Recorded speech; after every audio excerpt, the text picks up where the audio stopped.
ध्यान रहे, भगवान कन्हैया ने कुब्जा को 3 जगह से टेढ़ी ही। कुब्जा ने भगवान कन्हैया के मस्तक में मलियागिर चंदन लगाने का जिस समय प्रयत्न किया, मेरे प्यारे भगवत प्रेमियों, जिस समय मलियागिर चंदन लगाने के लिए प्रयत्न किया है कुब्जा ने, भगवान के मस्तक पर ललाट तक जिस समय कुब्जा नहीं पहुंची है, पंजा कुब्जा के पैर पर रखा है, हथेली से कुब्जा के सर को झटका जैसे ही दिया है, कुब्जा को सुंदर स्वरूप दे दिया। बोल कन्हैया लाल की। वही कुब्जा भगवान कन्हैया ने कुब्जा को अर्धनारी स्वीकार किया। ध्यान दें, भगवान ने कुब्जा को अर्धनारी स्वीकार किया। 16,108 भगवान कृष्ण की जब नाड़ियों की गिनती होती है, पत्नियों की गिनती होती है, तो 16,108 और 8.5 में आधी को कुब्जा का मान लिया, क्योंकि कुब्जा को पूर्ण पत्नी का वरदान नहीं दिया। और जब पूर्ण पत्नी को कुब्जा का वरदान नहीं दिया, तो कुब्जा ने भगवान से कहा, भगवान आपने हमसे कहा था कि तुम हमें जो है स्वीकार करना चाहते हो पति के रूप में, पत्नी के स्वरूप में, लेकिन ये वचन पूर्ण नहीं किया। भगवान ने कुब्जा से कहा, कुब्जा आगे कलयुग आने वाला है। एक विशेष बात ध्यान रहे, यहाँ से कथा नाथ संप्रदाय कहां से शुभारंभ हुआ, विचारात्मक। कुब्जा के से भगवान कन्हैया ने एक वचन दिया है कि हे कुब्जा, अब हम तुम्हें बताते हैं कि आगे कलयुग आने वाला है, और उस कराल कलयुग के कलकाल में तुम हमारे साथ में होगी। क्या? हाँ, बोली है कुब्जा। भगवान कन्हैया ने कुब्जा को वरदान दिया है, वचन दिया। बोले कुब्जा अब तुमने कधीर धरो, और कलयुग में मैं फिर आऊंगा। हे कुब्जा, अब तुम धैर्य को धारो, मैं कलयुग में आने वाला हूं। क्या? हाँ, कुब्जा अब तुमने कधीर धरो, और कलयुग में मैं फिर आऊंगा, और मैं नाथ मझंदर बन करके नाथों में सिद्ध का।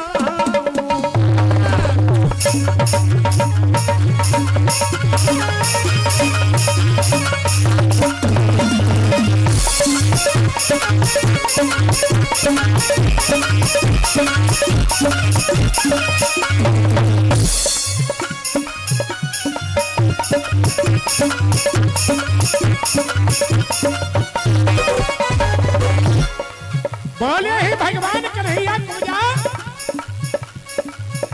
कुब्जा अब तुमने कधीर धरो,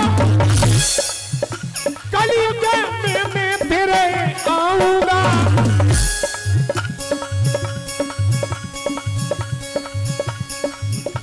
मैं तिरिया तुम तिरिया राज्य में जा करके मैं ना बनती है बन जा।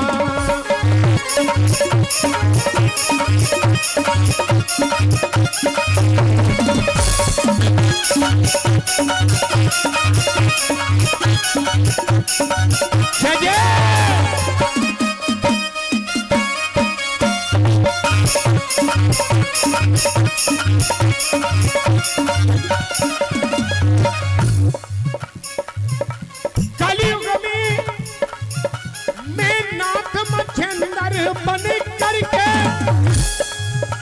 कलयुग में नाम कमाऊंगा, नाथों में नाथों का नाम बढ़ा करके नाथों में तीर्थ कहूंगा।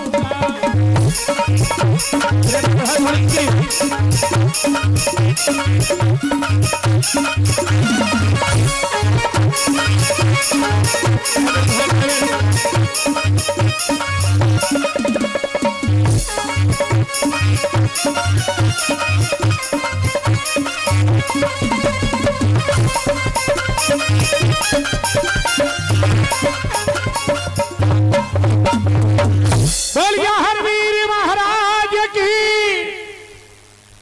महाराज आज कहने लगे हैं, कहने लगी है कुब्जा, अब तुम धीरे धरो, कलयुग में मैं फिर आऊंगा, मैं प्रेम कलयुग में मच्छिंद्र नाथ के रूप में अवतरित होंगे और तुम तिरिया राज्य की महारानी मैना बनती होगी।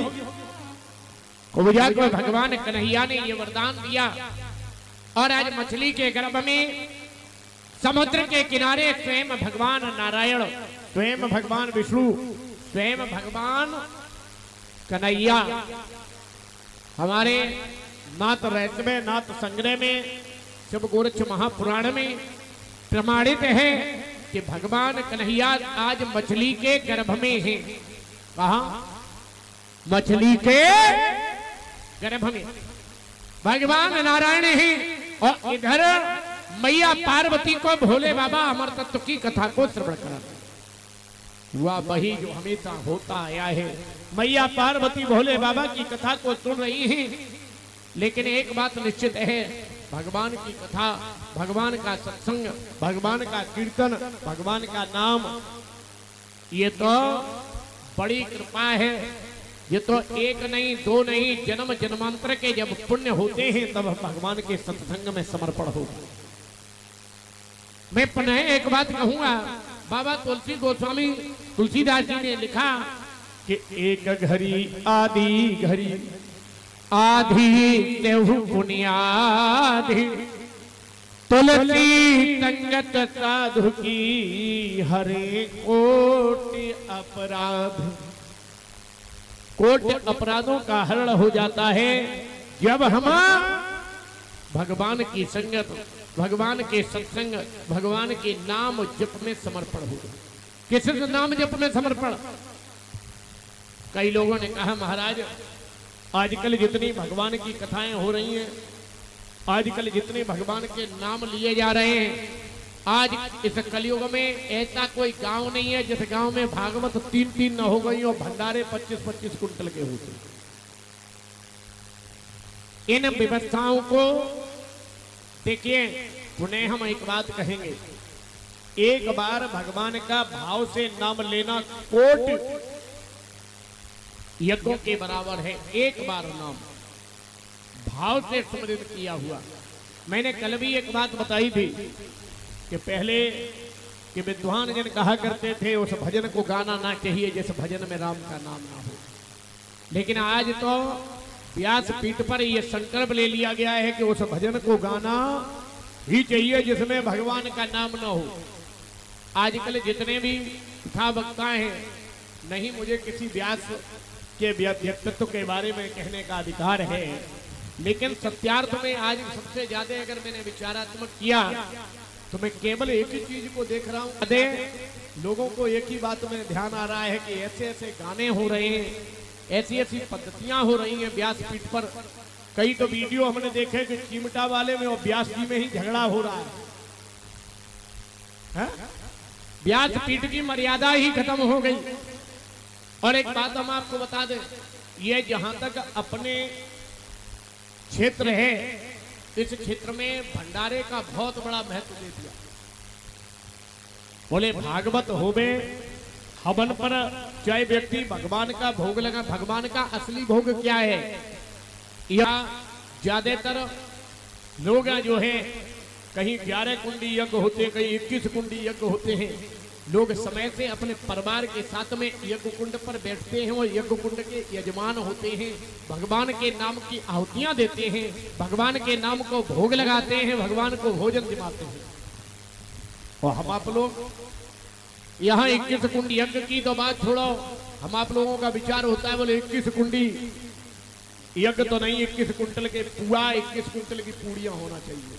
भंडारा विशेष जरूरी है, क्योंकि भंडारा नहीं है तो तब तक भागवत का कोई महत्व। जबकि भंडारा ये तो मेरा व्यवहार है। आज कोड़र में भागवत हुई तो दादूपुरा या अन्य पड़ोसी जो भी गांव है, सोना आपके उन गांव को जमाया, चलो उन गांव में भंडारा, उनने तुम्हें व्यक्तिगत व्यवहार है। ये व्यवहार के लिए ही आप अपने भंडारे को समझें। और धर्म का प्रतिबिंब वो है जिसे हम बैठकर न जमाकर हम जिसे वितरण करते हैं। प्रसाद का मतलब है प्रभु का साक्षात दर्शन। भागवत जी में प्रसाद वितरण है। जाने और अनजाने व्यक्ति को जिसे हम प्रसादी जमाते हैं। यहाँ 7 दिन भागवत होती है, 7 दिन में जो कथा सुनने आते हैं, जो प्रसाद हम उन 7 दिनों में उन्हें जमाते हैं, वो प्रसाद प्रभु का साक्षात दर्शन है। क्योंकि प्रसाद का महत्व है प्रसाद वितरण।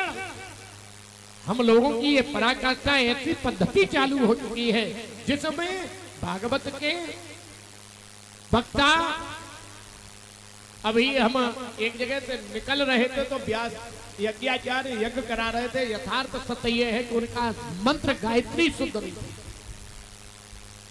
आचमन शुद्ध नहीं था।